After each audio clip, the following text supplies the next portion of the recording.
ठीक है, वो अलग बात है, दुखद है कि इन्हीं को मंत्री नहीं बनाया गया, वो तो अपनी जगह। Happy birthday, happy birthday.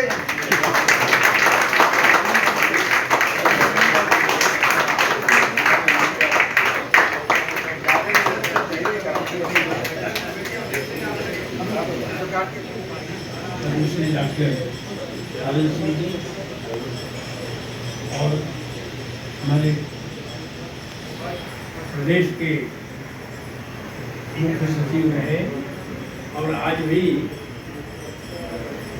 सक्रिय और हमारे चीफ मिनिस्टर के बहुत सी विश्वास पात्र है सर्वे अंजलि बाबू और डॉक्टर चक्रा से आए हुए डॉक्टर साहब और आज के इसके सुनील बाबू यहाँ इस सभागार में बैठे हुए भरत बाबू, भरत बाबू, पी सिंह जी और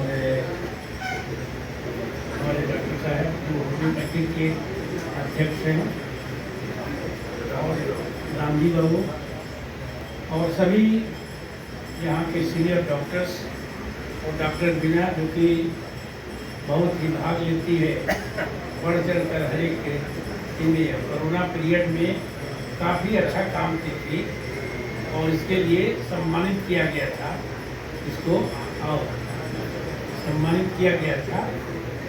हम लोग के विधान परिषद में सभी लोग के डॉक्टर्स लोग को सम्मानित किए और यहाँ पर बैठे सभागार में बैठे हुए सभी डॉक्टर बंधुगण और सभी श्रोतागण, आज हमारे यशस्वी रक्षा मंत्री जी माननीय राजनाथ साहब का जन्म दिवस है। ये हम लोग के लिए बड़ी ही गौरव की बात है कि आज देश की राजनीति में शीर्ष स्थान पर बल्कि दूसरे माननीय प्रधानमंत्री जी के बाद दूसरे स्थान पर यहाँ राजनीति में विराजमान है। ये हमारे लिए और हम लोगों के लिए सभी के लिए गौरव की बात है और ऐसे अवसर पर हम लोग कामना करते हैं कि बराबर ही स्वस्थ रहें और दीर्घायु हो ताकि आने वाले समय में उनका योगदान इस देश को मिल सके और हम लोग गौरवान्वित रह सकें। तो आज उनके इस अवसर पर सभी कार्यकर्ता जो यहाँ पर उपस्थित हुए हैं कार्यकर्ता कार्यक्रम में और सब प्रतिष्ठित डॉक्टर्स हैं, ये सबको मैं धन्यवाद देता हूँ कि आप लोगों ने इसको ऑर्गेनाइज किया और सुनील बाबू जी समय समय पर काफ़ी इस तरह का ऑर्गेनाइजेशन करते रहते हैं, इसलिए इनको भी काफ़ी धन्यवाद मैं देता हूँ। पीछे अगर फोटो कटा है तो ठीक नहीं होगा।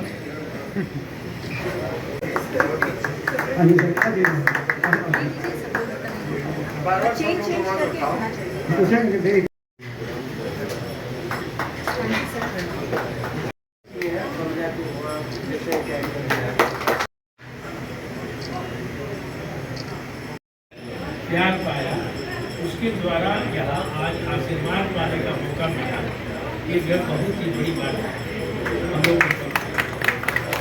और एक बात मैं बता देता हूँ कि राजनीति में कभी आने की मेरी इच्छा नहीं है। शुरू से ही मैं एक इंजीनियर था, वहाँ पर रांची में मेरी पोस्टिंग थी और 6 महीना के बाद मेरा ट्रांसफ़र हो गया पूर्णिया में ज़्यादा जाना नहीं चाहता। तो वहाँ एक पॉलिटिशियन से अपनी जान पहचाना होगी, ग्रेजुएट कंसल्टेंसी रांची से कराती। मैं कहा कि अब मैं रिजाइन करता हूँ, अब मैं राजनीति में आपके विरुद्ध चुनाव लड़ूंगा और आपको मैं कराऊंगा और उन्हीं के विरुद्ध मैं चुनाव जीत करके आया और तब से लगातार अभी 36 वर्षों से लगातार मैं जीतते आ रहा हूँ। ग्रेजुएट्स कंफ्यूज एमएलए मेरा कभी भी चॉइस नहीं रहा, लेकिन ग्रेजुएट्स कंफ्यूज में पढ़े लिखे लोगों के बीच में जाना पड़ता है। आए और आते ही जब से आए तभी से पहले पार्टी का कोषाध्यक्ष बना, भारतीय जनता पार्टी से जीतते रहा और इसके बाद फिर पुनः विधान परिषद में हमको मिला मुख्य सचेतक पोजीशन स्टेट मिनिस्टर का दर्जा। तो जब से आए तब से कभी मैंने सोचा भी नहीं था कि कि एक इंजीनियरिंग का पद छोड़ करके जाऊँगा, जीत करके आऊँगा, कुछ सम्मान मिलेगा। लेकिन ये सम्मान मुझे मिला लगातार। उसके बाद मंत्री भी हुआ, फिर चीफ व्यूप हुआ, कैबिनेट मंत्री का दर्जा हुआ। उसके बाद यहाँ पर हुआ दोनों दल का हम लोग की सरकार बनी। उस समय हुआ कि किसी आदमी को अब हम लोग बनाएंगे, यहाँ पर सभापति बनाएंगे, और सभापति बनाने की दिशा में माननीय मुख्यमंत्री जी हैं, उनका मैं पहला चॉइस था। तो बोले कि भाई ये तो बनना है बीजेपी की तरफ से, लेकिन क्योंकि ये दोनों दल के सहमति से बनना चाहिए कि ऐसा कोई आदमी होना चाहिए जिसकी एक्सेप्टेबिलिटी भी हो और सीनियरिटी भी हो, तो दोनों दल को मान्य हो। तो उन्होंने कहा कि भाई 2 आदमी को भेजा, हमारे दल के 2 आदमी और दल के जा करके आप लोग बजा दीजिए, कि मेरा ख्वाहिश है। उन्होंने बताया कि भाई प्रदेश में आपको चाहते हैं, क्योंकि सभी लोग दूसरे दल के लोग आपको चाहते हैं। तो ये बहुत बड़ा सम्मान मिला और सभी दल के लोगों ने एक्सेप्ट किया और मैं अपना लगातार 5 वर्षों तक रहा।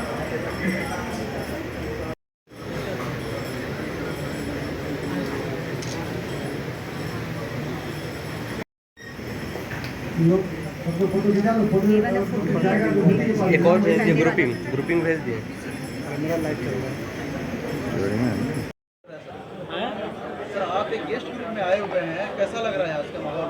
अच्छा लग रहा है। अपने लोगों को बीच में जाने पर सबको अच्छा लगता है। और मैं भी बहुत गौरवान्वित महसूस करता हूँ कि है ये। और आज माननीय रक्षा मंत्री जी का जन्मदिन है, वो भी मनाया जा रहा है। इसके लिए बहुत बहुत धन्यवाद। जो भी ऑर्गेनाइज कर रहे हैं, ऑर्गेनाइज किया, बहुत बहुत धन्यवाद।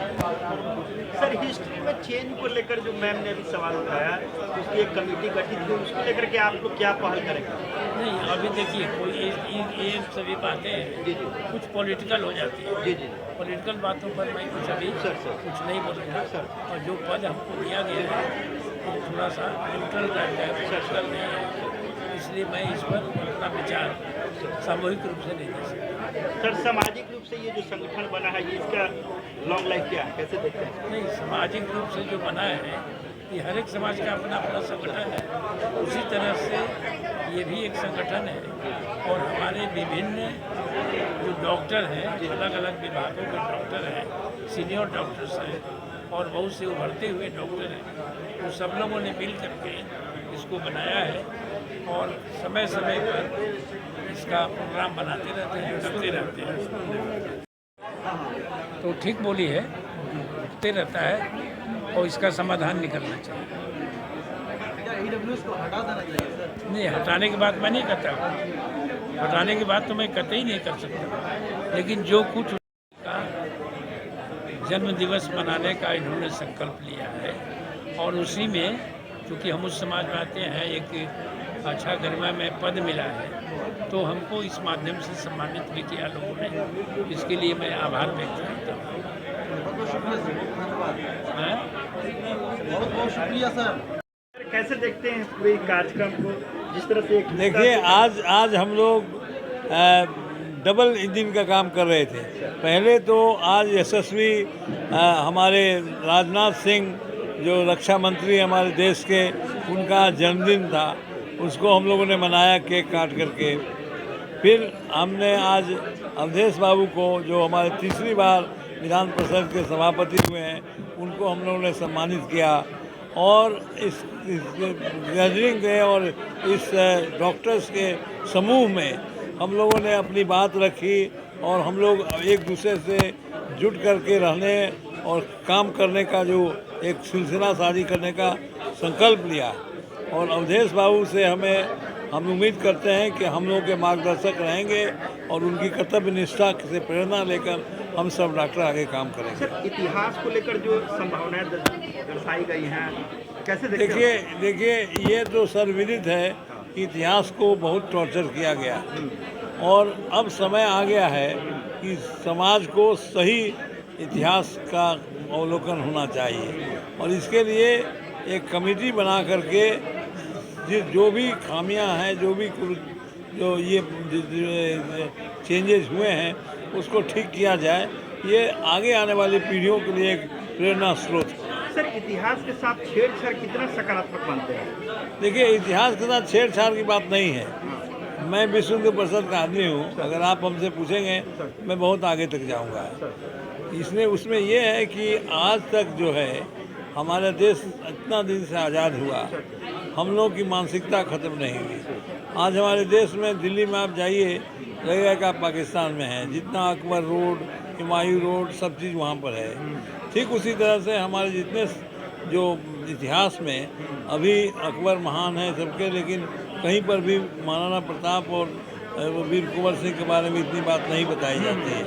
जो भी इतिहास है, मुगल का इतिहास बताया जाता है, तो वहाँ हम ये नहीं कह रहे कि वो गलत है, लेकिन हम ये कह रहे हैं कि हमें भी उसकी प्राथमिकता मिलनी चाहिए। तो समकक्ष समय में अगर मुस्लिम थे और वहाँ अगर हिंदू भी थे या हिंदू साम्राज्य के कुछ लोग थे, तो उनकी भी बात होनी चाहिए। कुल मिला के कहीं ना कहीं किसी पर्टिकुलर समाज के साथ बाइसिंग की गई। हाँ, इसीलिए बोल रहे हैं ना कि आप उस वक्त ऐसा तो नहीं था कि उसमें दूसरा समाज नहीं था, लेकिन आपने अकबर महान कर दिया। आपकी बात है। आप ये बताइए हमको कि आज हमारा देश में अशोक स्तंभ हमारा राष्ट्रीय प्रतीक, इसके लिए हम क्या हमारा इतिहास है कोई जानता है? आप किताब में पढ़ाते हैं? आप बच्चों को बताते हैं? नहीं बता रहे। इसीलिए नहीं बता रहे हैं कि हम उसको दूर रखते हैं अपने आप को। इतिहास हमें सही अगर मिले तो हमें उससे प्रेरणा मिलती है। लेकिन अगर आप ये समझते हैं कि नहीं, इस देश में केवल मुग़ल लोग ही और चाहे जो क्रिश्चियंस हैं, चाहे जो ब्रिटिश राज है, वही इस देश को संभाला है, तो हमारी जो अपनी संस्कृति है, हमारा जो अपना संस्कार है, हजार साल का संस्कार है, उसको कौन देखने वाला है?